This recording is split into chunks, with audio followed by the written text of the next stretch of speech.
دوستان عزیز السلام علیکم 26 آگوست سال 2026 قرار داریم در نزد بوته انور بوته درخت انور نهال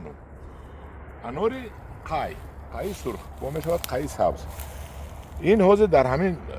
شب روز علاقه 500 گرم شدگی است و تخمینا یک کنیم پس میپزد این دیرتر میپزد این 1 کیلو می شود این کالونی رو بینید و نهایت شیرینی با مزه می شود این کالونی رو بینید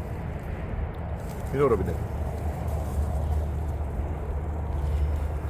دوستان عزیز از این انور ما امسال نهال نداریم از این قای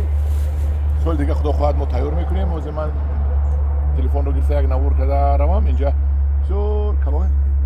شنوندنش رو به شما گویم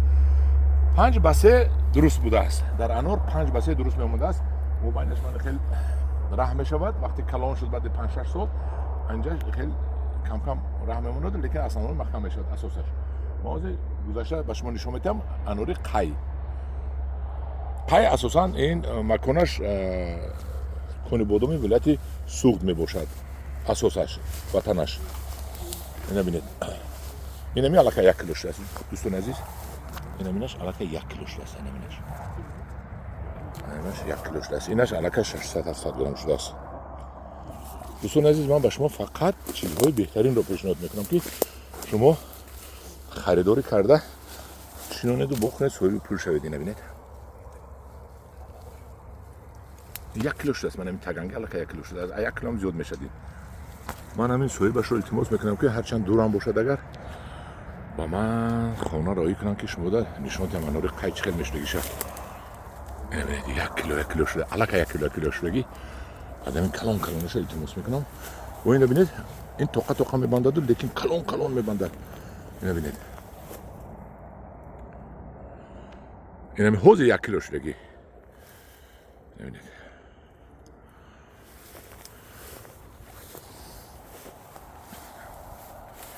یکی انور میشده است در اینا بینید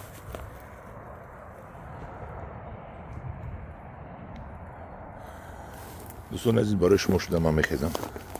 وقتم رو صرف میکنم پولم رو صرف میکنم میبیام رکلام میکنم که شما یاد گیرید در حقیقت شما از همین گفته های من استفاده برید چون که با شما کوری گنده رو من پیشنهاد نمیکنم اینش بسیار میبسته است ببینید چقدر بستگی من اینش قای سبز است بگمونم اینش هم سرخ شده است اینا بینید دوستان عزیزی من